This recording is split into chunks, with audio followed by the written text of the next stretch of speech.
Okay, so the presentation today is a product of three different groups of people. One is the Riverside Library.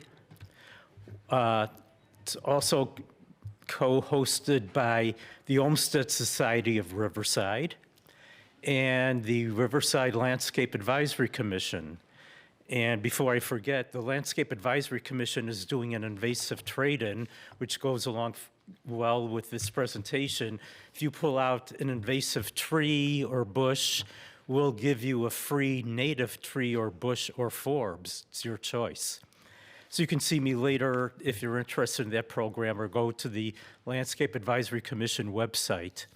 The speaker today, Wyatt is a restoration ecologist specializing in intersectional land management. Since 2022, he's operated Wyatt Coyote LLC, an ecological restoration business.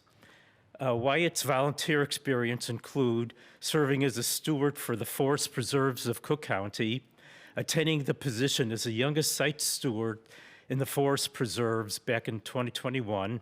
He holds a vice presidency of the Save the Prairie Society, where he helps manage the Wolf Road Prairie State Nature Preserve, 31st and Wolf Road.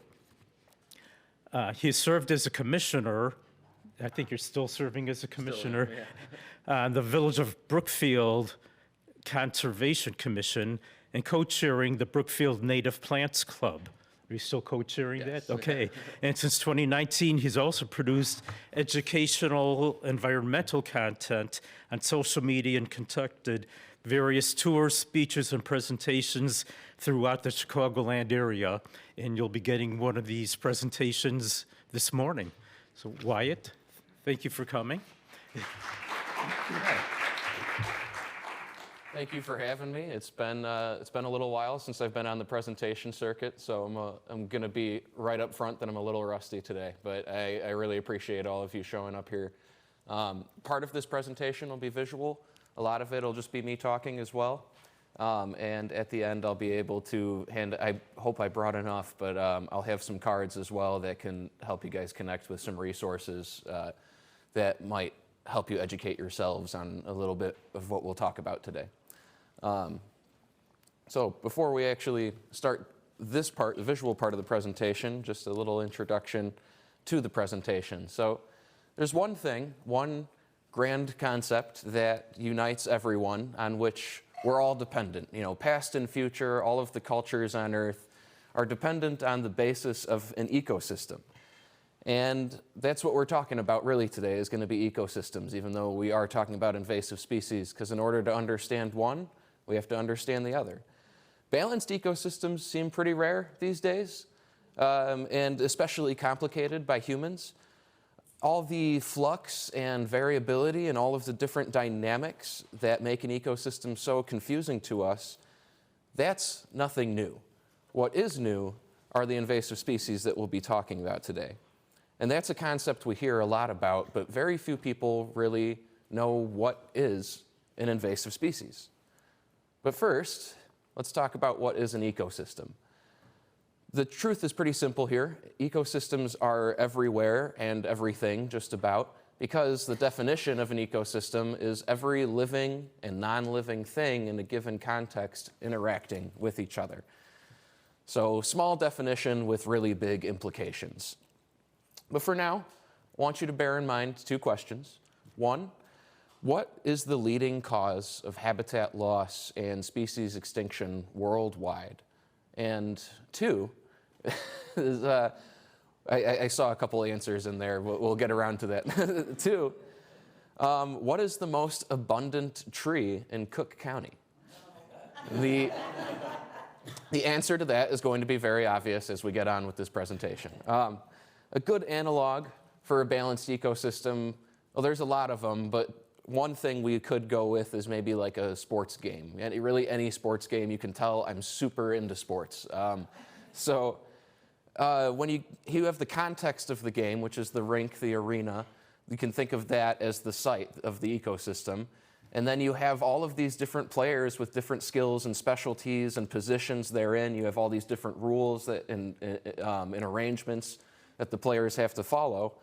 But what happens to a sport, to any one of these games, let's say if you have a football game and everyone on both teams is just running backs and nothing else. Or you have a soccer game with 47 players on one team. Or a hockey game with 3 pucks. And just to get straight to the point here, imagine if the rink was just full to the brim with one species of bush. That's, take that thought and transfer it to every playing field around the world. Imagine if the home of every organism was full to the brim of one species of shrub with no room in between. And you might have noticed that a lot of our natural areas in our region are like that, just chock full of these invasive shrubs and a bunch of dead and dying trees with little to no flowers or bees. And you may or may not know that this is not normal. This is not functional. It's not productive, and it harms our quality of life in ways you might not have anticipated. It's like a fish in water. We're so accustomed to these degraded, devastated ecosystems that we don't know anymore what's always supposed to inhabit them and just how much they can do for us when they're healthy. Chicagoland is actually one of the most biodiverse and biodense regions in the temperate world, or at least it was. A region that was once lined with natural wonders like the Michigan Lake Strand, the Calumet River Delta, and the tall grass prairies, yielding some of the most incredible wetlands, some of the most fertile soil, a whole lot of superlatives in terms of our ecosystems around here. And all of these ecosystems were created or at least influenced by people at some point in that history, ever since the last time glaciers covered this place. So, here on screen, you have an idea of what I'm talking about with those natural areas that have nothing in between, nothing left to see except for buckthorn. Here you have a lot of these canopy trees. You can see my cursor hovering around starting to die, as opposed to on the other side where there are fewer invasives, where all of the trees are healthy and thriving. This is what we're looking at when we're talking about a complete invasion of an invasive species. So, and this is an example of what we're talking about when we see Chicago's natural wonders like the Warren Dunes or the Indiana Dunes that used to cover this region with a diversity of plants. In fact, Indiana Dunes alone has about 1,100 species of native vascular plants, while Chicagoland has about 1,700 just within 50 miles of the city.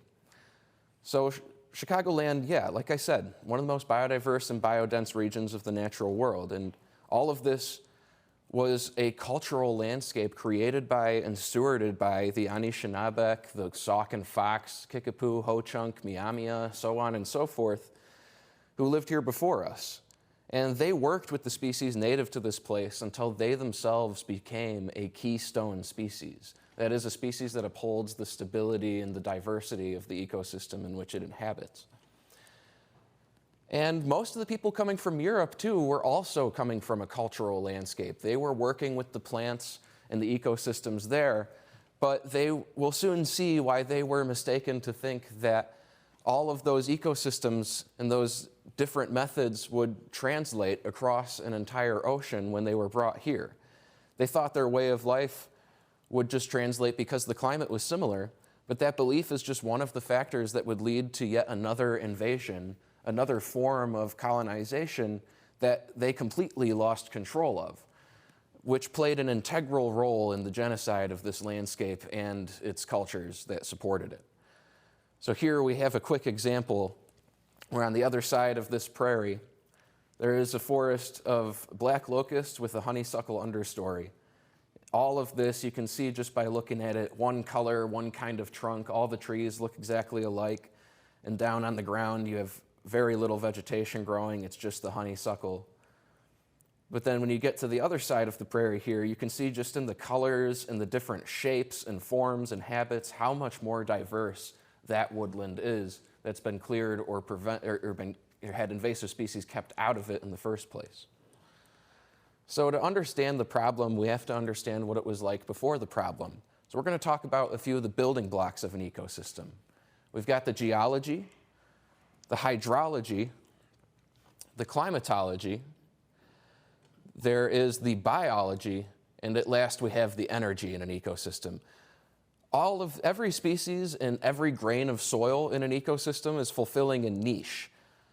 They all do something unique that affects those building blocks, and through this effect, they each perform a function. Water, for example, takes grains of sediments and nutrients with it as it moves across and into the soil. That water reaches a stream or a wetland like this, where the nutrients feed plankton, who feed fish, who feed herons, and so on and so forth. Then when it floods, that stream deposits those nutrients and pollutants and dead plant matter into a wetland like this, where all of that dead decaying matter can be detained until an ecosystem can handle the flow. Then all of the microbes and fungi and invertebrates and plants in that ecosystem will be turning that plant matter into other nutrients and things that the ecosystem can use. All ecosystems are performing functions and services that all living things do. We call this, again, productivity. Productivity. So that's how many functions and how many different niches an ecosystem can produce. Got a little bit of shaky cam on screen here, sorry. As we're trying to navigate past these trees. What it processes, how much it processes, how quickly it does it. In this example, productivity was measured by how much water was detained through the floods, how much carbon was sequestered through all that decaying plant matter, and how much other stuff did that carbon help to create, and how many nutrients, pollutants, and pathogens were captured, broken down, or dispersed in that process. All ecosystems are performing functions and services that living things need. They can potentially do it cheaper and better than any of the infrastructure that we can build for performing the same functions. In the case of water, green infrastructure is 6 to 8 times cheaper and more efficient than water processing plants like the MWRD when it comes to processing all of the pollutants and pathogens in these water because of that diversity of life. We call these ecosystem services. That is the necessary infrastructural processes that intact natural communities can provide. It's because of these ecosystem services that we've come to calling green spaces green infrastructure, to stress the fact that every undeveloped piece of land is in fact very well-developed infrastructure that helps us in our society. The ecosystems natural to this region are exceptionally good infrastructure. We call these ecosystems oak hickory woodlands, tall grass prairies, oak savannas, floodplain forests, and so on. But what kind of services do these provide? We're going to have a little bit of a list here in a second, and as it comes up, I'd like to throw a few factoids at you. So intact floodplains and wetlands can clean up 80 to 90% of particulate matter from a stream, including 60% of heavy metals. Restoring just 1.5% of a given watershed to wetlands and floodplains reduces the flood peaks by 29%. A native plant garden reduces surface runoff by 20% compared with turf and 100% compared with pavement, as you can see in these floodplains here. Well-placed rain gardens and suburban parkways, for example, can reduce the total watershed surface runoff by 90% in our lawns, our streets, and our sidewalks. Strategically, having just 10% of like a farm, a garden, a field, or anything like that converted to emulated prairie can reduce 44% of overall water runoff, 90% of erosion, 90% of phosphorus loss, and 84% of nitrogen loss. You see a good example on screen here when we're talking about all this runoff and flooding, where we have the oak savanna with a healthy layer of dead vegetation on the bottom, and duff we call that, and all of this diversity of plants, even in the early springtime, this diversity of plants on the right side here, and you can see that there's no inundation, no pooling or flooding of the water, as opposed to the turf on the left side of the image here, where there is ample And as it pans over, you'll see that it just gets worse and worse. That emulated prairie, along with wetlands, are also the cheapest and most efficient form of carbon sequestration and carbon storage that we have available to us. Better than trees for reducing greenhouse gases. But these trees, nonetheless, are doing a lot for us too. Trees keep your surface temperature of your home 20 to 45 degrees cooler. Just imagine what it's like underneath any one of these trees on this big open prairie. And they increase the value of your home 3 to 15% per tree, depending on their maturity and health. Trees near pavement, reducing surface runoff, and can recharge local groundwater by 27-fold. They also mop up about 60% of air particulate pollution that passes through their canopies. Every 1% of a city covered in trees mops up about 1.4% of air particulate pollution.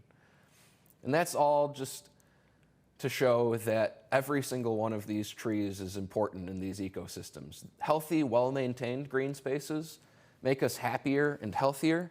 They reduce crime and healthcare costs. It makes for more effective socializing. It makes people heal and recover faster from physical trauma.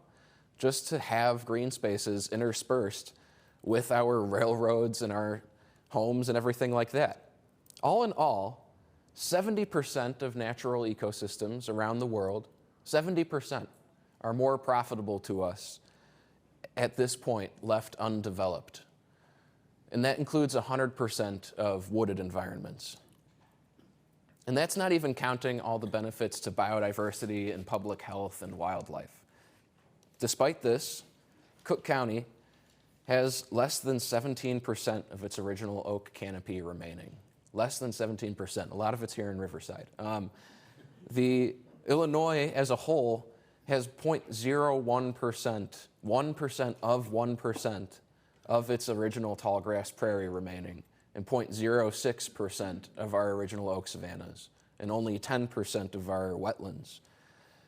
And all of that is severely mitigated by massive invasions of invasive species. All of this despite the value that the Chicago Metro's ecosystems providing to Cook County being at least $416 million, not even counting recreation and public health like we're seeing on screen. So I'll pause for a second. That was a lot of information, and I do not expect you to remember it all. That's not the point of today's presentation.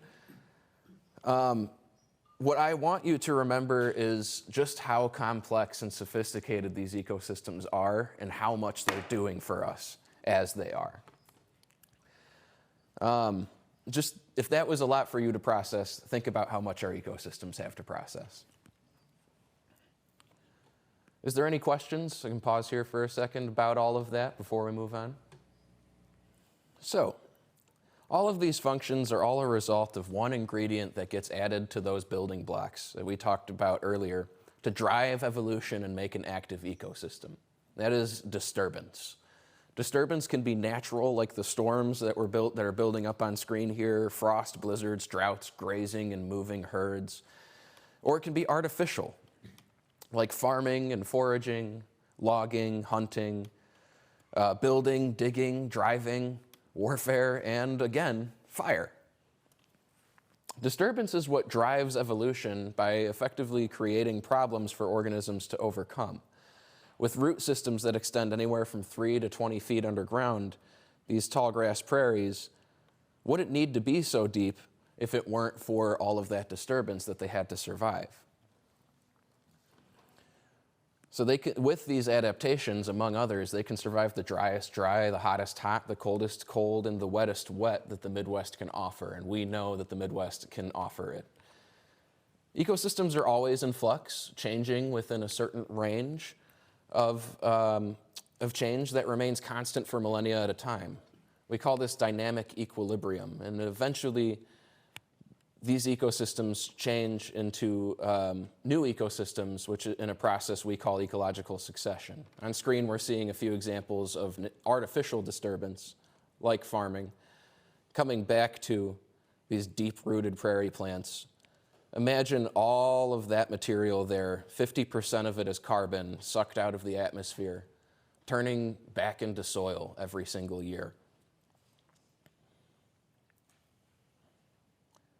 Now, ecological succession is exemplified here with the oak savanna and prairie right on the margin of each other. Over the last 10,000 years, those two ecosystems have been in flux, going back and forth, changing back and forth between the two.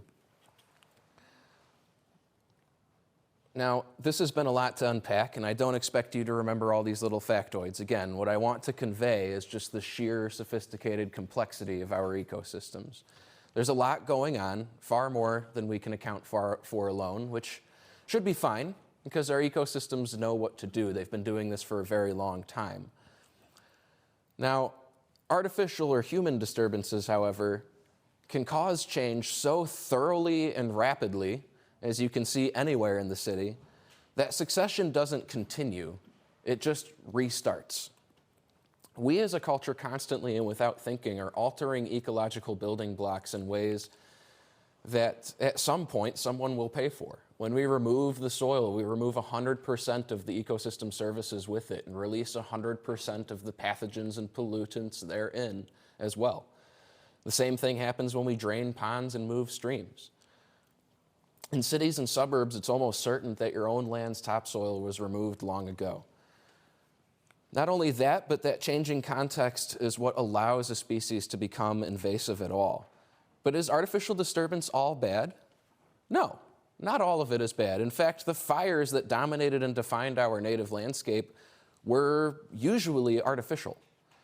And they still are today. And they were set on purpose because the native nations knew that they increased biodiversity and productivity. By now, that ecological context and the cultures that understood it have been so thoroughly removed or altered that our modern cultures need to be the disturbance that was once essential to this land.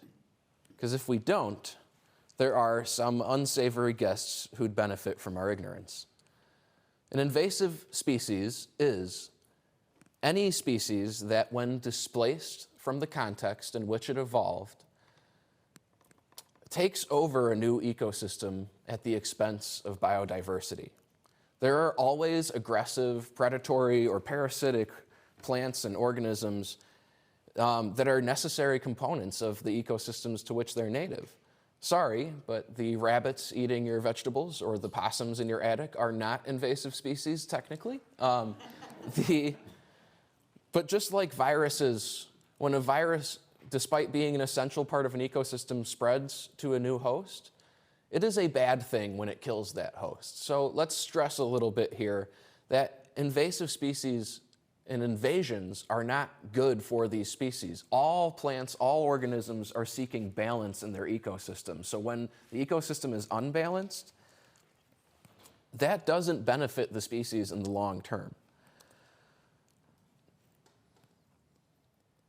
So, invasive species can be exotic, often coming from similar conditions, or they can be native, taking over ecosystems from which certain disturbances or conditions that once kept them out have been removed. With all invasive species, the context is key. And there's a lot of exotic species that grow here but don't become invasive, and a lot of native species that are only invasive in very specific conditions. You can forget about the native ones for now. We're going to focus on exotic invasives today, and you can let the scientists and restorationists worry about the native ones. But yes, if you want to get rid of that mulberry on your property, go for it. So part of why many people don't realize the danger of invasives is because they still occupy a niche or a function that we recognize and need from them. For example, this wetland here that we're driving by, miles and miles of it flying by on the highway, and the entirety of the wetland is overtaken by Phragmites, a reed that inhabits most of what's left of Illinois' wetlands. And it does help soak up some water, it sequesters some carbon, but it really also causes erosion and sedimentation, habitat loss. It doesn't provide habitat for really any species, and it causes property damage and species extinctions. There's a lot more potential to these biodiverse wetlands like we have here at Indiana Dunes that are able to remediate various pollutants and toxins and detain water at various levels in the soil and support important wildlife like pest predators and plant pollinators. Fun fact, real quick, half of all species on Earth are dependent on a wetland at some point in their life cycle. And that speaks to what this milkweed is showing us quite effectively as well, of what's a big issue with native plants versus invasive plants. Notice how this milkweed is laden with little insects. We've got a little thalictid wasp, we've got a sweat bee or a fly or something right here, covered in ants and things like that. Every native species that you plant compounds the biodiversity in exponents because of all of these associative critters that it evolved with, which are doing a lot of the gardening for you. As opposed to when we go and look at an invasive plant and you see the difference. There is nothing on it. There's nothing using it. So really why each of these plants are such effective invaders is because of 4 big factors. One of these is that they are pioneer plants, usually, plants that can colonize an area even when the ecological context has been removed. So they can start a new form of ecological succession. That's why you see in this complete wasteland area here, there are still plants growing. Almost all of them are invasive species that benefit from the disturbance caused here. 2, these plants can spread really quickly, even in their home range. This is a very young stand of buckthorn, and it's already completely filled what's left of the tree canopy here. All the sunlight that would reach the ground is getting blocked by these dark black stems and all of the leaves that they produce in the growing season. But where they grow in their native ranges, the other native species have evolved to compete with and combat these adaptations, these hyper-aggressive adaptations. 3, they benefit, of course, from that disturbed soil, the altered waterways, and our negligence, and can sometimes become invasive due to climate change. In our alterations of waterways and such, 4, a lot of these species are things that we still hold sentimental. We still hold a value in them. Us descendants of Europeans, which most of us are, still plant and garden with a lot of the same plants that they gardened with back in Europe. And a lot of these species are invasive.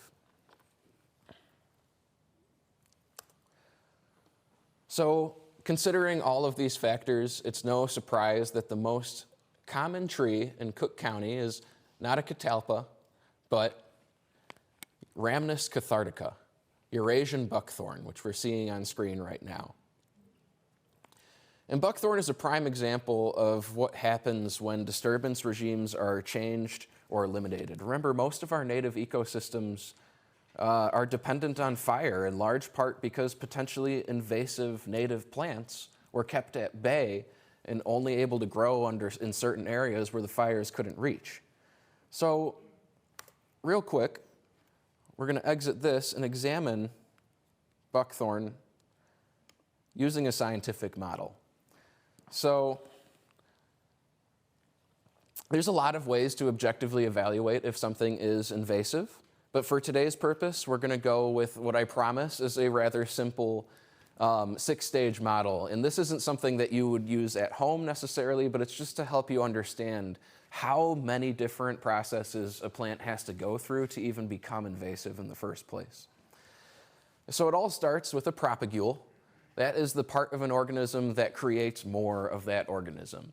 It can be a rhizome or a tuber or a seed or a berry. You let your dirty minds run wild with that one.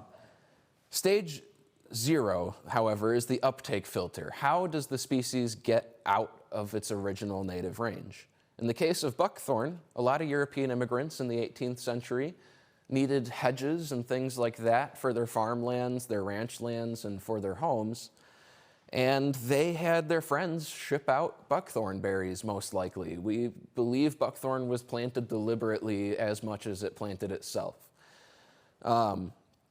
They were deliberate cargo, they were taken care of, and these European immigrants had lots of experience cultivating this plant, so it was pretty easy to get it out of Europe.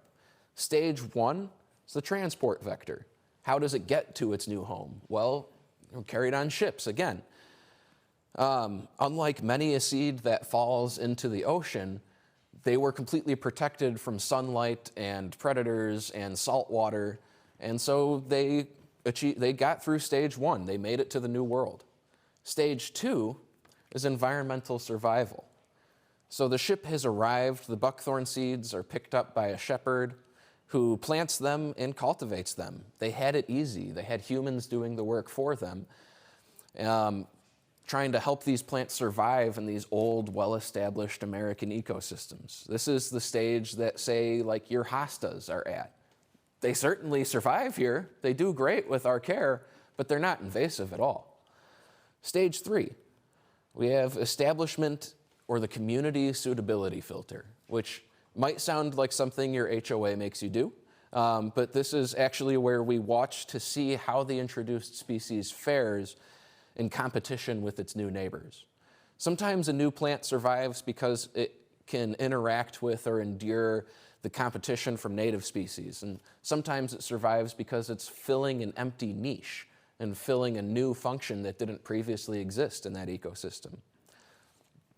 But usually, a big part of why it survives is because it produces just a ton of propagules, a ton of seeds, a ton of tubers, a ton of rhizomes, anything like that. But that doesn't mean that it's invasive yet. That just means that it can naturalize here. It means it can survive here on its own. So what makes buckthorn special? Its first competitive edge that gets it through stage 3 and into stage 4 is that it leaves out earlier and sheds its leaves much later than all of our native species here. So it's depriving everything on the forest floor of sunlight for the entirety of the growing season. We're going to come back to that shade component later, but when it drops all of those leaves and berries, they themselves are carrying what we call allelopathic toxins, which actually poison the soil and make it harder for our native seeds to germinate. On top of that, they both require and produce a lot of nitrogen. Now, nitrogen is necessary for plants. It's in their chlorophyll, the stuff that makes plants green, and that's how they photosynthesize. That's how they make food. But too much nitrogen, just like too much sugar, is bad for any plant that isn't adapted for it. Buckthorn is very well adapted for it. And it just so happens that a lot of human processes like farming and agriculture and lawn treatments add a lot of nitrogen to our ecosystems, which makes it a little easier for buckthorn to survive. Now, they also compact the soil around them. They have very dense, shallow root systems that allow the soil on top of them to simply erode away, especially without all of those plants holding the soil together, and compact the soil that's in their roots into a thick clay pan, at least around here where we have a lot of clay. Now, every time a flood comes, not only is it eroding the soil, but all of that flood water that winds up underneath the buckthorn, with that perpetual shade cast by the leaves, that water doesn't evaporate, nor does it sink away. So why do you think we have so many mosquitoes? I'm not kidding. That is why we have so many mosquitoes. Fun fact. So with all of these adaptations, buckthorn can reach stage 4. The buckthorn has been loaded, shipped, cultivated, and spread in its new environment. And every new generation of buckthorn has to survive those first 3 stages again. Not stage 0, though, because it already got brought here. So at last, some communities of buckthorn are surviving and spreading on their own in the wild as we continue to alter the ecosystems around them and as birds continue to eat their seeds and spread them, which is another component of how these species survive, is because other invasive species like house sparrows, earthworms, and starlings are helping to spread these invasive species. That's their only associative creatures. And we can circle back to the earthworms part in the questions section, because I'm sure a few of you have questions about that. And that leads us to stage 5, which is domination. That's when, especially with human alterations to the ecosystem, that's when the plant becomes truly invasive. And in a matter of less than a decade, a rich ecosystem with hundreds of species and tens of thousands of dollars of ecosystem services could be converted into a buckthorn forest filled with house sparrows. We call this a monoculture. So, to think all of this could be prevented by just a little bit of fire, just little fires. Now, let's take a look here at some of the effects of buckthorn. You can see those are its berries on the soil in this one floodplain forest, and the soil, you'll notice, is devoid of anything on top. It doesn't have any kind of natural mulch, we could say, or duff, because that's been eroded, not only eroded away, but also there's nothing to create that duff because all of the plants underneath the buckthorn are dead. You'll also notice how the soil is totally compacted. That's like, if you fell on that, it would be like falling on concrete. And we look up into the branches here, and you'll notice that the canopy trees above the buckthorn are all dead. They don't survive. The only trees that are alive here are the ones right outside the buckthorn. Compare that with this floodplain where the buckthorn's been cleared and there's ample vegetation on the ground and healthy surviving canopy trees. So this is what we call a monoculture, which is a novel ecosystem dominated by just that one species. And yeah, it's wild to think that all of this could be prevented and mitigated by just a little bit of fire. Little fires, we're talking, that burn across the surface of the dead plant matter on the ground and then go out. But if you set a mature buckthorn forest on fire, we are rebuilding Chicago again. So this is the genius of invasive plants and monocultures. They can cause ecological succession to succeed only in their favor, especially in this devastating process of succession that we call mesification, which is when an open, fire-dependent community is turned into a crowded, shade-loving one. We'll go back to that definition. Mesification. So maybe all you've learned so far is that invasives are very hard to define. Sometimes it's blaringly obvious that a species is harmful, like with Phragmites, buckthorn, or teasful, but sometimes it's more nuanced than that. Take a look at this image here. What do you think are invasive species in here, and what do you think is a native species in here? The ivy is invasive, yeah. What else? The vinca is invasive. Trillium is native, yes. And then Trillium is native. And the last thing that we have on here too is lesser celandine. That's these heart-shaped leaves with the yellow flowers. Luckily, we don't see too much of that around here. It becomes a little more common as you get out into the burbs a little more. But all of these are invasive species except for the Trillium. And this is a good example of how they all benefit and blend with each other, and also a good example of how they survive through cultivation. So sometimes an invasive plant is only really invasive in your garden, or you can try to keep it contained with deep rails and raised soil beds. But that doesn't mean you can forget about propagules. Otherwise, this wetland would not look like just this one species. This is a wetland also overtaken by Phragmites. But daylilies and English ivy are another fine example of something we encounter a little more frequently.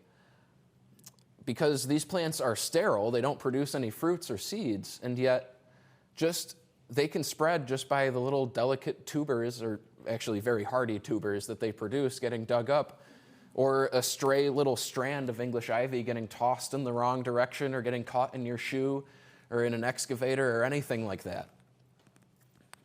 All of a sudden, you have a whole stand of trees dying off just because of a garden clipping that went in the wrong place. Context is huge too. Some species are only invasive in ruderal habitats, which means habitats where the context has been removed, like right here. Queen Anne's lace is a good example of this, where it can take over a pile of railroad ballast or an overgrazed field or your backyard, but in a prairie, it kind of just stands alone amongst all the other species because it can't compete with them. And sometimes an invasive species is only invasive to species which hold the same niche as it, like the 6 species of exotic mantises that we have in the United States right now compared to our which are replacing our one species of native mantis that we have. Is this unfortunate? Totally. Is there anything we can do about it? Probably not much. But what will it mean to our ecosystems? No one is really quite sure. But it's likely squat compared to what invasive shrubs can do. So we don't have the time or the resources to go after everything. I mean, look at this here. All of this understory just completely covered in buckthorn. Whereas we get a little bit to the right, and you can see it starts to open up as it's been cleared. And even in wintertime, you can tell the diversity of vegetation that's in the cleared areas free of buckthorn as opposed to what we were just looking at a second ago. How about this? On one side of the stream here, you have very steep banks with a lot of erosion. You have all of these dead canopy trees. You have a completely closed understory. On the other side of the creek, you have nice gradual banks with minimal erosion, a bunch of standing healthy canopy trees, and open ground underneath with vegetation growing there. Which side has the buckthorn? Yeah, I think we all know which side has the buckthorn there. So we don't always have the time or resources to go after everything every year. Conditions are continuing to change, and we have to prioritize what we get rid of. Oftentimes, climate change and all of the other changes and alterations that we're making can mean that a species that's invasive now might not be in a few decades, and vice versa. So the definitions get difficult, and we have to prioritize according to functionality which ecosystems we really go after. But such as these wetlands and things like that, which are especially important for us to relieve of the damage caused by invasive species. But that can all get very confusing. So before you go and accuse something of an invasion, check with your local experts, check with the Chicago Botanic Garden's invasive species list or the Field Museum's. Chicago Botanic Garden and the Field Museum both have comprehensive, regularly updated lists of species that are considered invasive here in our region. And if you can't tell by all of the information that I just vomited, ecology is very, very complex. So don't stress yourself out trying to figure all of this out. We live in Chicagoland, which is one of the greatest communities for naturalists and ecologists around the world. The experts are out there and they really want to help you. So that's the end of the visuals for now. Most of the invasives I'll mention in this presentation are absolute no-goes. If you can get rid of it, do, for the good of the whole community. However, if you find yourself trying to figure out whether or not to get rid of a plant, you can ask yourself, does it seem to have a negative impact on my ecosystem's biodiversity? Does it have a negative impact on your garden's biodiversity? So in other words, asking the same question a lot of native nations probably asked themselves when they were deciding where to set fires. Where are we going to get the most productivity and functionality out of this ecosystem? Where are we going to generate the most biodiversity? Will eliminating this species benefit even more species? If the answer is yes, then go ahead and have it removed. And if the answer is uncertain, seek out expert advice. But with changes being so constant and inevitable, how do we really prioritize that? Well, again, we're not prioritizing species per se, but we prioritize functionality. The grand majority of the time, native species that have historically evolved here and spread within a site have the highest functionality, the highest productivity, and allow for the best possible biodiversity, so they will take the cake. But most of us aren't even working with original native soil in the first place.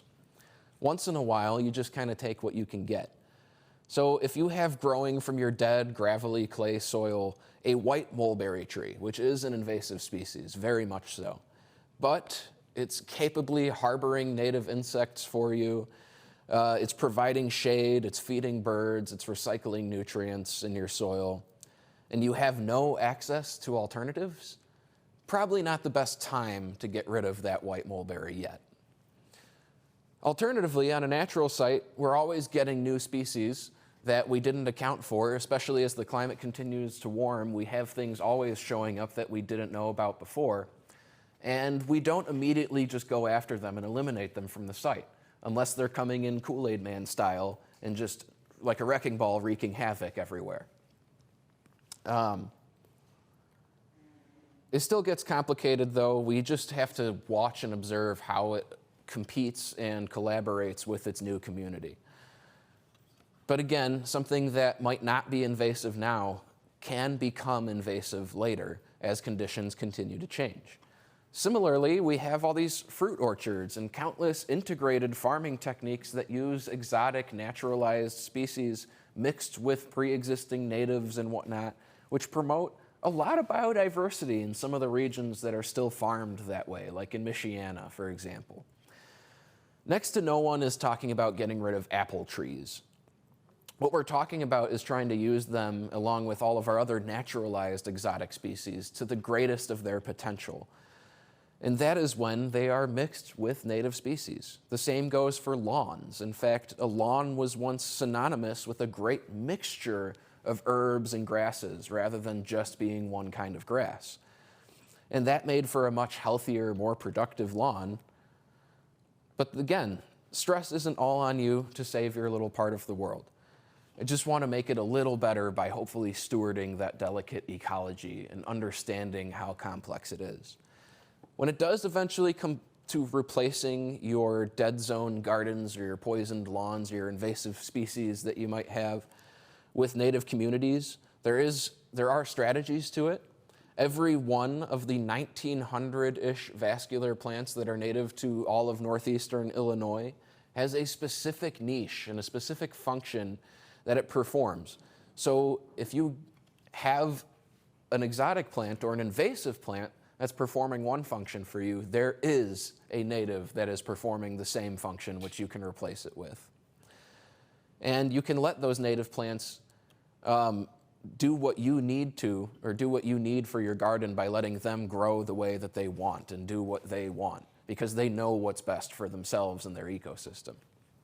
Basically, your home ecosystem has the luxury of being your home ecosystem, however you want it to be, whether you want a lower energy bill or less flooding or just a higher sense of falutin. More importantly, do you want a low maintenance, high yield garden that only needs as much care as you can give it? Well, there is some configuration of native plants that can do that for you. And there is someone in your community who can help you with that. The best part, native gardens are very cheap or can even be free if you're collecting them from your neighbors, alleyways, and roadsides. Just please do not poach from nature preserves, because we have enough stress on them already. So, without further ado, let's get into some of the invasive species we have in our region. Real quick, are there any questions before we move on? I have a quick question. Yeah. What do you think the war on buckthorn, how is it going?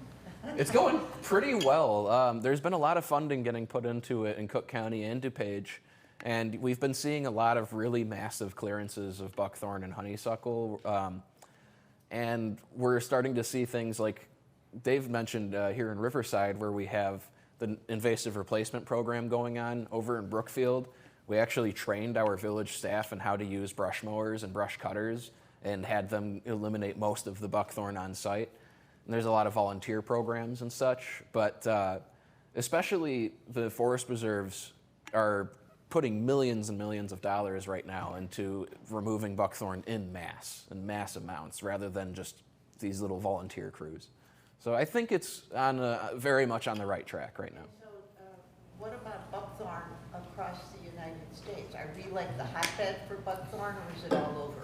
It's not quite all over, but it's one of the Midwest's, especially the upper Midwest's, most devastating invasive species. It's really public enemy number one here, but once you get into the Great Plains, it starts to become less common. Once you get to the Rocky Mountains, it's pretty much gone. Yeah. And it's still a little common in the Northeast as well, but something about the upper Midwest is where it really likes to be. Did you use the brush mower on the Salt Creek Trail? Do you know if that was used on the Salt Creek Trail? Are you talking about like in Salt Creek Woods or? Just along like 26th Street in North Riverside. Oh, that was the forest preserves. And yeah, I believe they did a combination of brush mowing and mechanical hand removal there. Yeah, they've done a lot of. I know. Yeah, they've been doing some great work over there. I'm really excited, and I believe they've been burning over there too. So good to see. Yeah. How frequently do they have to go back in to, do what they're doing now in the forest preserves to remove the buckthorn, or is it managed by the fire? Fire will generally manage in most areas, will generally keep it at bay. Usually there is still like when a forest has been completely invaded by buckthorn, like you saw in some of those images, the ground is totally bare. There's not really any vegetation to take over. So it can be a while before they can burn because you need a lot of dead vegetation as fuel to burn. And in those kind of intervening years, they'll still be going out there and controlling the buckthorn by hand. But usually by year 2 or 3 after the initial removal, you can start burning, and it's pretty hands off from there. Yeah. In the back. How long does it take for buckthorn to completely kill native trees to the point where you're like, do we want to burn everything here, or Yeah. just reset, or let nature reset? It can vary with species and on the conditions of the ecosystem. I don't know if there's any literature that has tried to exactly quantify that, but generally a range of about 20 to 25 years seems to be the case, where in ecosystems where we know buckthorn has begun the process of mesification for about that long is when we start seeing those mature oaks die off. Yeah. Right here? So, first, the canopy trees that are much taller than the buckthorn die because the soil's poisoned, they're not getting nutrients, or what? Yeah, mostly because they're not getting nutrients, and they kind of rely on that entire ecosystem of plants underneath them to provide for them. They also rely on that topsoil with the rich layers of duff and everything. Buckthorn also increases flooding, and a lot of oaks don't do very well in flooded areas like that. But generally, yeah, it's just that the oaks can't survive without all of those other species. And then you mentioned that they create like a poison that doesn't allow other plants to live. Is that fairly transient once they're removed? It doesn't seem to move throughout the soil very much, and it only lasts a couple of years, luckily. So that the toxin aspect of it is something you can kind of stop thinking about about 2 years after you've removed the buckthorn. Yeah. Forest preserves mostly controlled by burning rather than cutting. They cut first and then burn afterwards. So burning is more prevention, but the cutting is the actual removal usually. Yeah. Yeah. Is buckthorn invasive over in Europe? And No, it's native. so it was a good thing over there, but when they brought it here, it became Exactly. a bad thing. Yeah, exactly. So it's it has a pretty huge range across Eurasia, especially in the steppe regions, but it was imported all over Europe to be used for hedges and things like that. It's still pretty aggressive where it grows, but it has all of these associative species that are competing with it or that benefit from it. So like around here, we have some species that are really aggressive, but are native, like ragweed or certain species of dogwood. And these plants are generally controlled by all of those associative critters, all these animals that browse on it and insects that use it, and by the disturbances that are left intact. So like fire and such. But yeah. So when they clear an area of buckthorn, they cut it down and such. Now, I know we removed buckthorn in my yard and stuff. Yeah. And after we cut it all, we had to put something on what was the root Yeah. to kill it. So what are you guys doing when you clear a big area of buckthorn? Glad you brought that up because that was going to come up at some point. Yeah, so yeah, we do rely on herbicide in very small amounts. So a quick rundown on herbicide. Most of the overuse of herbicide and the toxicity that's caused by it comes from the agricultural and the transportation sectors. But herbicide in very small amounts is a necessary tool. We can't really kill buckthorn without it. And so we use usually either glyphosate or triclopyr. A lot of people prefer triclopyr just because glyphosate is already so common. It's what's in Roundup, and it's a little more well studied. But both of these herbicides break down fairly rapidly, especially if there's moisture and a lot of sunlight. And they are using them in very, very small amounts. When you cut the buckthorn and you have a stump, they're only using enough herbicide to paint around the rim of the stump, and that's pretty much it. So very small amounts that break down and aren't like easily leaching out or anything to affect the rest of the ecosystem. Yeah. If you have, because I just had a couple of buckthorns removed, if you remove the stump, because I had done professionally, Yeah. do you need to still treat it with the herbicide? No, if you remove the roots and stump and everything, but what I will say is if you had a female buckthorn tree, buckthorns are one of the few plants that are either male or female, and it's easy to tell because the female plants are covered in berries. So if you had a female plant, you're probably going to see, which you didn't, yeah. But for those of you that might, you're probably going to see buckthorns resprouting for a long time. And if there are any roots remaining, they can resprout from those roots because they're not tap-rooted like a lot of our big hardwood trees are. Their roots are just these big, wide expanses. So you might see something reemerge, a stem or two here and there.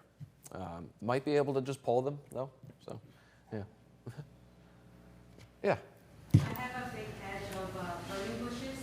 Yeah. There's a lot of buckthorn growing through them, Yeah. and I tried cutting it, but I'm afraid to use herbicide that it might damage the burning bushes. So if you're applying the herbicide, like instead of spraying it or something, what you would want to do is use a solution that's about 20% herbicide to water. And you take like a paintbrush or something like that, or paint roller, and paint it directly onto the stump, and then you shouldn't have to worry about that. Roundup will work, yeah. Yeah, of course. It's a good opportunity to replace the burning bush with a native red plant. This is true. Burning bush is considered invasive in some regions. It's not so much in Cook County. But if you go just a little further east or a little further north, it does get pretty invasive, actually. But around here, luckily here in Cook County, I've never seen it in the wild. Oh, yeah. That was my question about some of the things that are listed. You know, we have them in our yards, like Yeah. burning bush or something, boxwood. They're not traveling. are Right. they? Yeah. Yeah. If they're not a vector, is what we call that. Just same as with pathogens and diseases, we think of that as are you creating a vector by keeping this plant on your land? And if not, if you talk to the experts and they're like, it's not really a big deal or it's not an issue, then you can maybe prioritize something else. Like in her case, I would prioritize the buckthorn and then the burning bush second. If you have burning bush anyway and you want to get rid of it, though, it's not providing really anything for the ecosystem, so you're good to go. Cool. We'll have more time for questions, or I think we'll have more time for questions, but let's go ahead and run down some of these invasive species. How to identify them, what their effects are, how to remove them. We've already talked a lot about buckthorn today, so I'm just going to touch on how to identify it before we move on to some other common invasive species.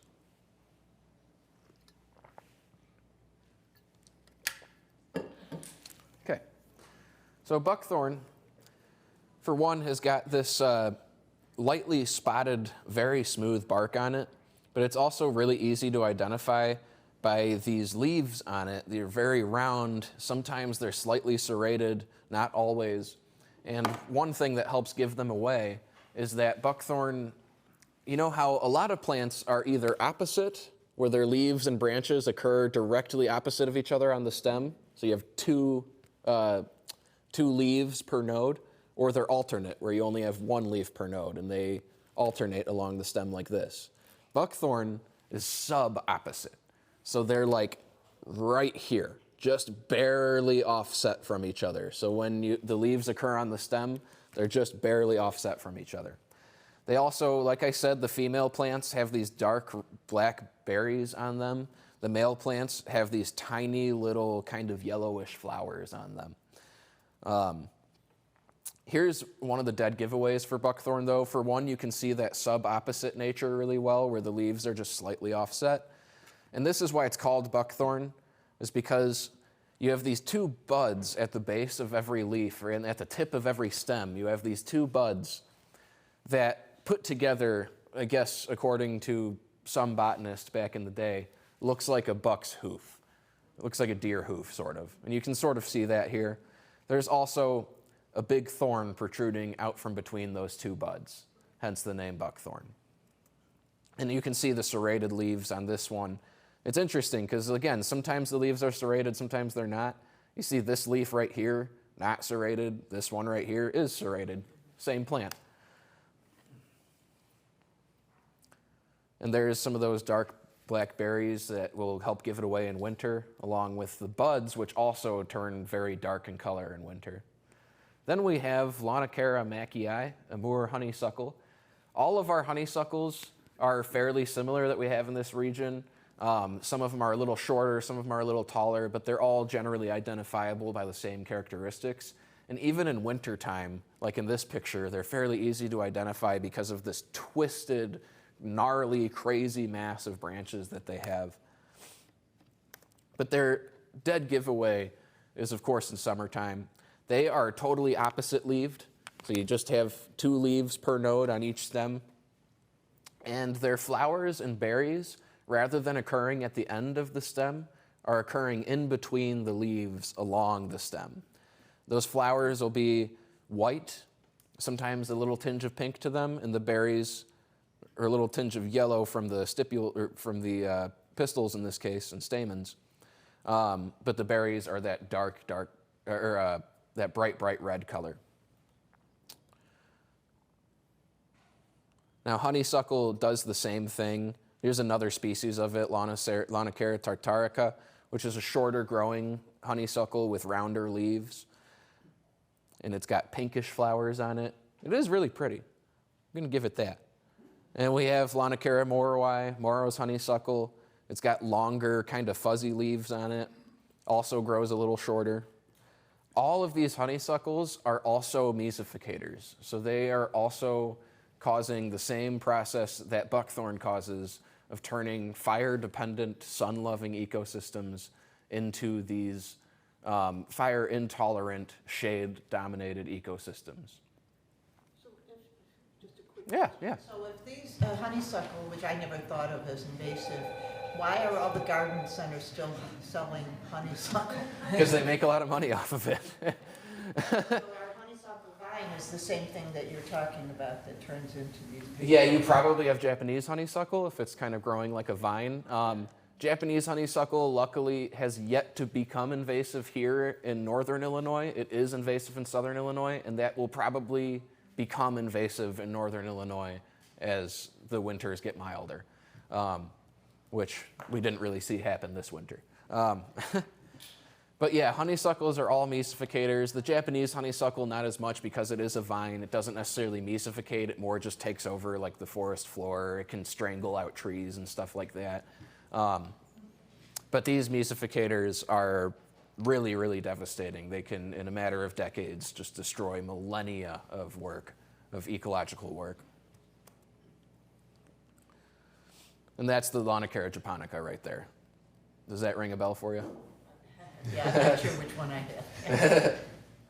And that's how, like this here, it's growing on top of these other shrubs and other bushes and stuff, which is part of how it becomes damaging, how it damages an ecosystem.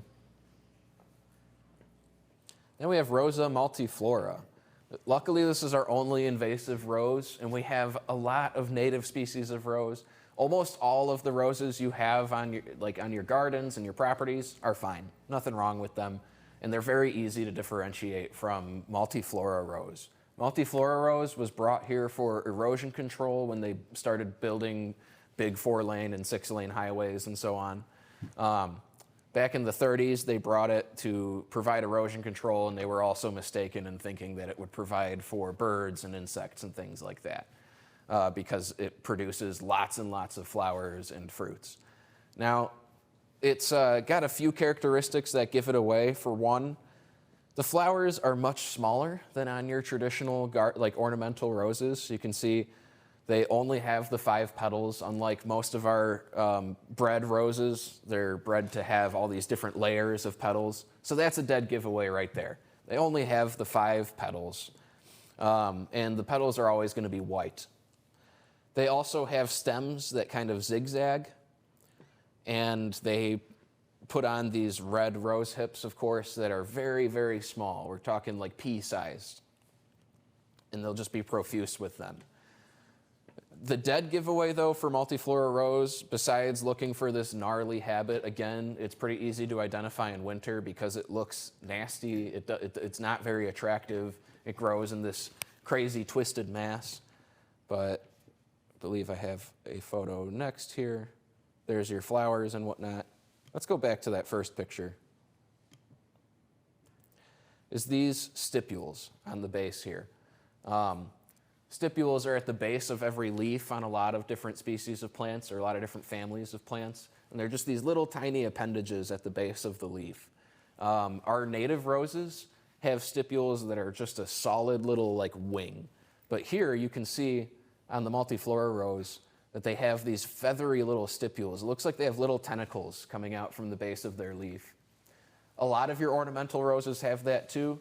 But if you're in the wild or something, you're at a forest preserve and you're trying to tell if something is a native rose or multiflora rose, that's going to be your easiest dead giveaway. All exotic roses have little feathery stipules like that. All of our native roses have complete wing-like stipules.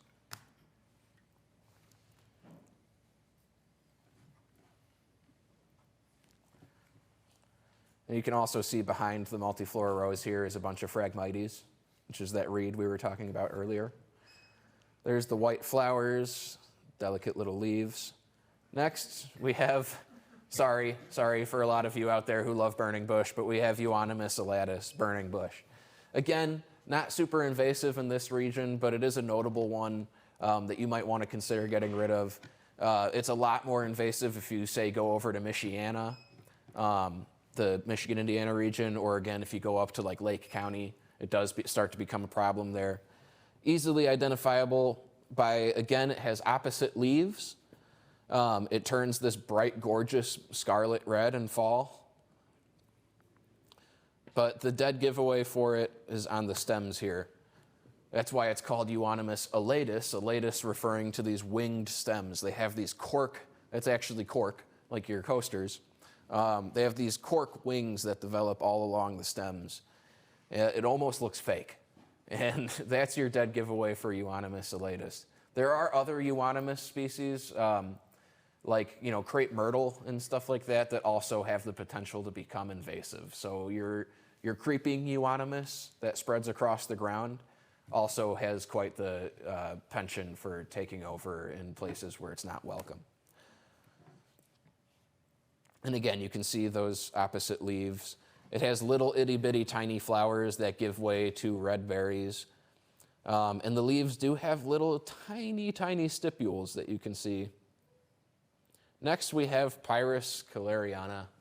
That's Callery pear or Bradford pear or one of many, many other names. Usually it's known by Bradford or Callery pear.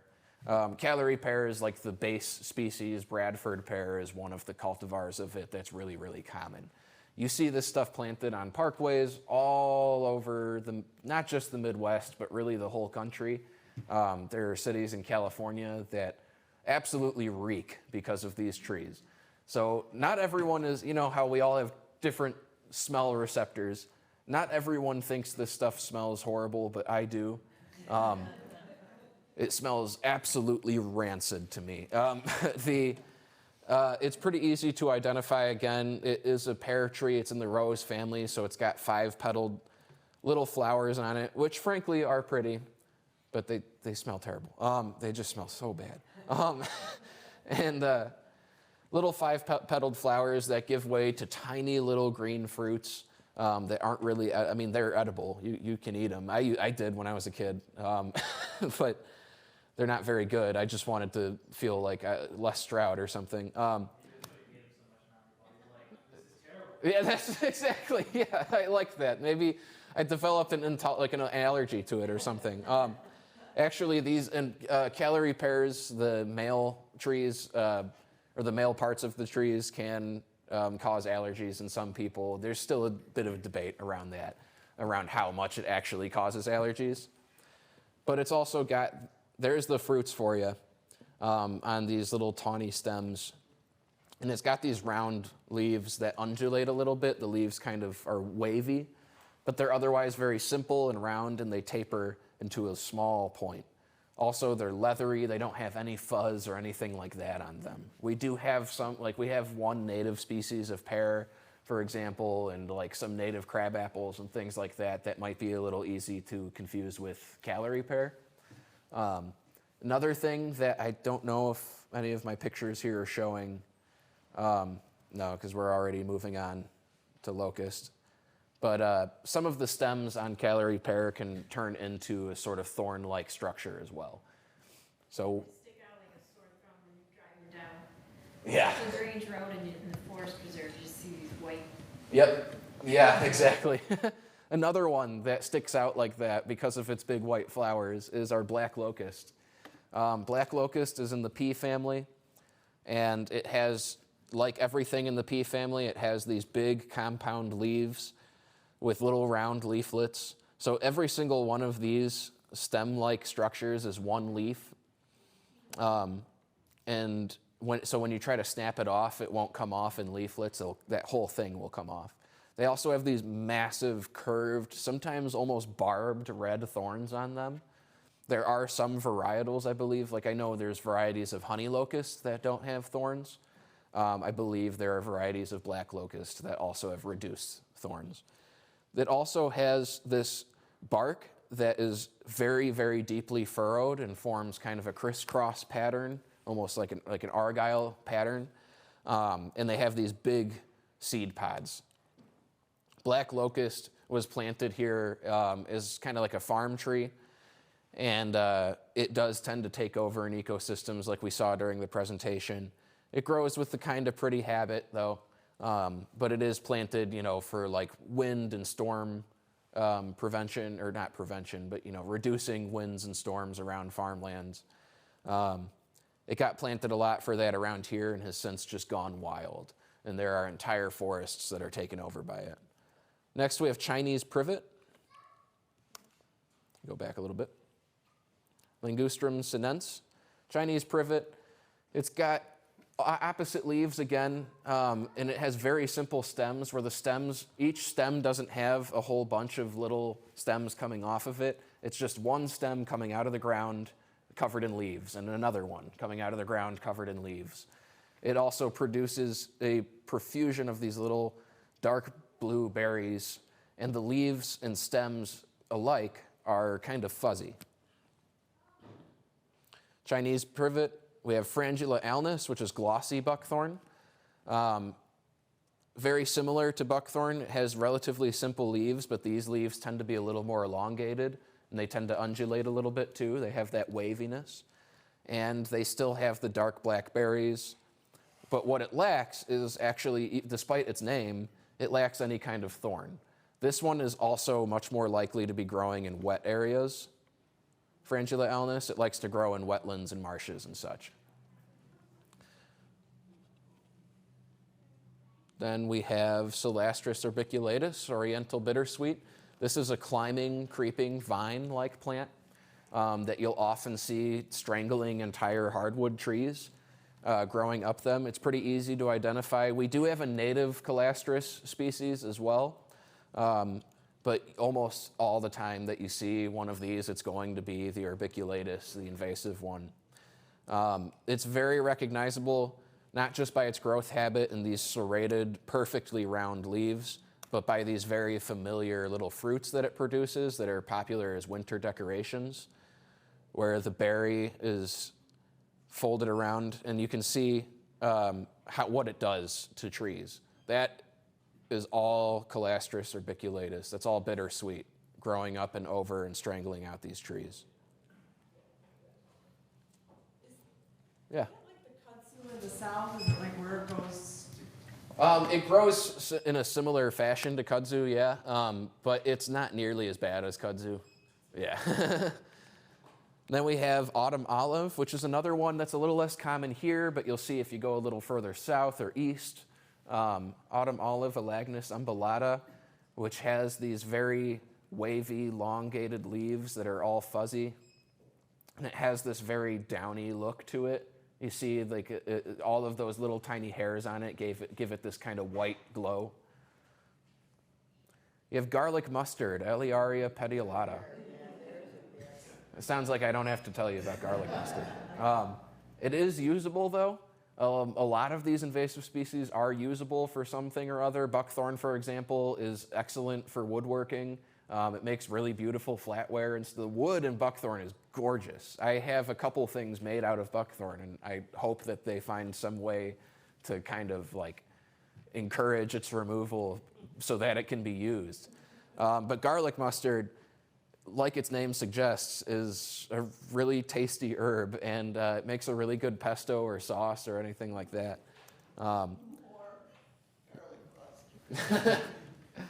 Then we have Campanula rapunculinoides, creeping bellflower. I'm sure you've all seen this before as well. It's really common in our gardens. It's got the fuzzy stems that lean over with these big blue flowers on it. This is one that's not really invasive in the wild, but really more invasive in human disturbed areas like our gardens. So this is a problem in your garden, and it will take over, it will compete with and possibly take out a lot of your more desirable species. So it's worth removing.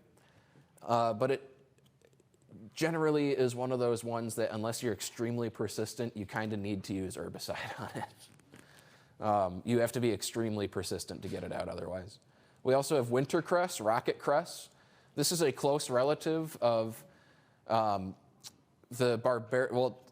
it is Barbaria vulgaris. It's a close relative of our cruciferous vegetables. So like kale, broccoli, cauliflower, Brussels sprouts, cabbage. And it can be used in all of the same applications. Those flowers taste like wasabi. They're awesome. And the leaves and foliage and stems all taste basically like kale or broccoli. And they can be used in all kinds of ways. It's a biennial, just like garlic mustard is. So it starts out as a rosette in its first year with just those bottom leaves. And then in its second year, it bolts up and flowers and goes to seed. A very, very easy one to pull. That's its first year rosette there with these kale-like leaves. And what I mean by kale-like is how they have all these different lobes to them. And that's a pretty dead giveaway. For one, that it's growing in this habit. For two, that it has those deeply lobed leaves. And three, those yellow flowers in its second year. That's how you can give it away. We have our Lythrum species. We do have some native Lythrums, so make sure you're checking which is which. But none of our native Lythrums get as big as the exotic ones. This is a wetland species, again, that's a little more devastating further east here in Indiana and Michiana, but it's still a bit of a problem here in Chicagoland as well. And it's pretty easy to identify by its opposite leaves that grow along these relatively unbranched stems. The stems don't branch very much. And then it's got these honestly beautiful six-petaled pink flowers on them. The flowers often have a little bit of a stripiness to them. They also have these the leaves are long and stiff. Then we have Dipsacus species, which are our teasels. I'm sure you've seen this on our highways before. This is another biennial, but it's much harder to pull because it's very, very unpleasant to the touch. Generally, how we get rid of this one is when it goes to flower in that second year, when it looks like this, and just like this, with flowers on it, but not turning brown yet, not going to seed yet, you can just chop it down or deadhead it, and for the most part, it will die. Some of them will survive, but for the most part, it will die if you encounter this on your land, if you just wait till the second year and chop it. Part of what helps give it away, too, are these deeply cupped leaves. There are two species we have here. One has purplish pink flowers, one has white flowers, but both of them have opposite leaves that are sessile to the stem, which means they clasp directly to the stem, and they form a little cup that collects water in it. So that's a pretty easy way to tell what it is. They're also covered in spines, just absolutely covered in little tiny toxic spines. No, not the same as cup plant, but you can see the same, like that similar leaf here. This is a really good example right here of that cup that it does form. Cup plant is an excellent native that you can use to replace your teasel. And it has big yellow sunflower-like flowers. Here's a rosette of teasel. So this is it in its first year. Then we have a couple different kinds of thistle. On screen here is bull thistle, Cirsium vulgare. Thistles are pretty easy to identify as well. They are also often biennial. So here you have these hairy, spiny, big rosettes. They get very large, and they can quickly establish in your lawn. And then they have these massive artichoke-like flowers on them. Next, we have mullein. Mullein is another one that's not super invasive around here. It's much more of a problem in drier regions to our west. Around here, it really doesn't tend to take over except in like really rural areas where that original context has been wasted. Mullein is also useful for a variety of things. Traditionally, it's been used as a medicine and like an expectorant and an inhalant and things like that. There's not a whole lot of great study as to how useful it is, but we know it's not dangerous. So if you want to give it a shot, go for it. But it's another biennial. So it starts out as a rosette. It's got these very fuzzy lamb ear, like, you know, lamb's ear. It looks very similar to lamb's ear, but then in its second year, it's going to put up these big, tall, narrow stems that are covered in little yellow flowers. The entire plant is just laden with this fuzz. And that fuzz is very pleasant to the touch, actually. It's not like the teasel where it's going to sting you. Crown vetch, another pea plant family here. So it's got those compound leaves with the round leaflets on them, and these globular bunches of pink pea flowers. Pea flowers all have a similar appearance to them, but these ones are pink, sometimes a little bluish, and they grow in a globe, in a big circle. You find this stuff on your property, it's only a matter of time before it covers all the ground that sunlight is exposed to. Next, we have burdocks. I'm going to try and get through this pretty quick because we only got a few minutes left. Burdock, I think we're all familiar with, probably. It's what produces those big burrs. It's another biennial, so you can kill it once it goes to flower in that second year by just cutting off those flowering stems. But there you go. It's what it looks like. Big elephant leaves that undulate. Daylilies, unfortunately, are also invasive.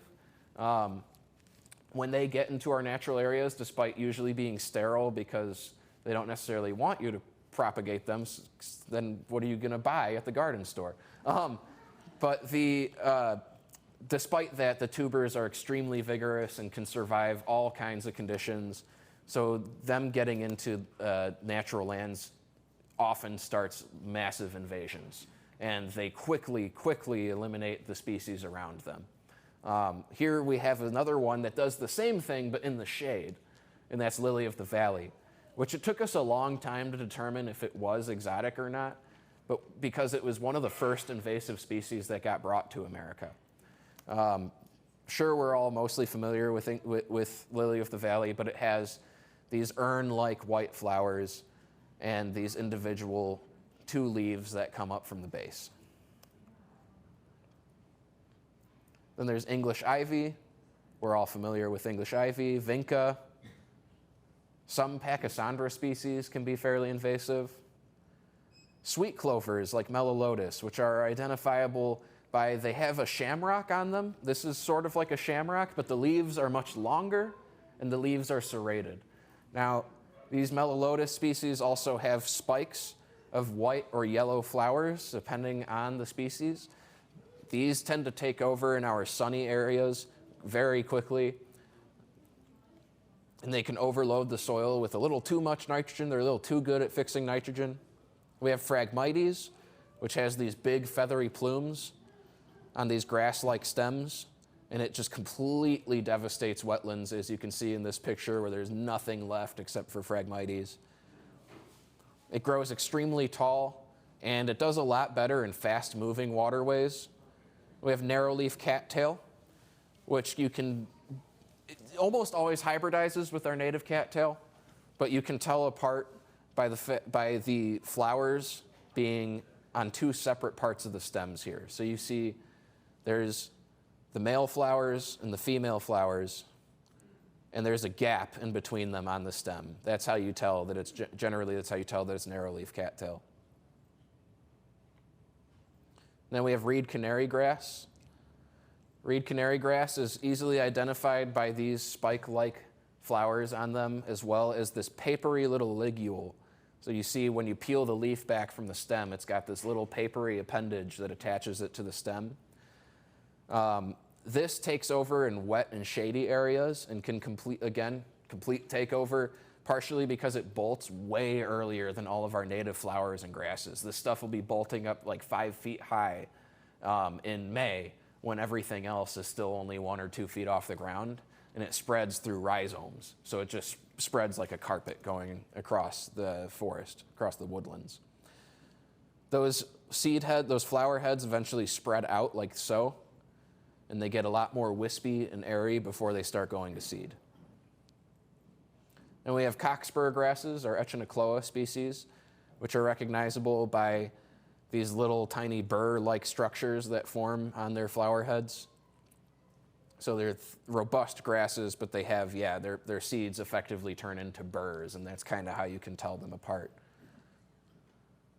We have orchard grass, which the flowers form in these little globules, little tiny orbs, you can think of it as. It also has that papery ligule. Almost none of our native tall grasses, or really none of our native tall grasses, have that papery ligule. So if you're trying to tell if it's exotic or native, peel that little leaf back from the stem. If it's got that papery appendage, it's probably not a native grass. And there you go, you have a larger bunch of it. This is something that often comes up in people's lawns, and if you don't mow for a while, it'll all of a sudden bolt. And it has the same strategy as reed canary grass, where, oh, there's sound. And Poa pratensis, your lawn, also considered invasive. If you don't take measures to prevent it from spreading into adjacent natural areas, it will. But there are ecosystems that I have seen easily outcompete a lawn, especially with fire.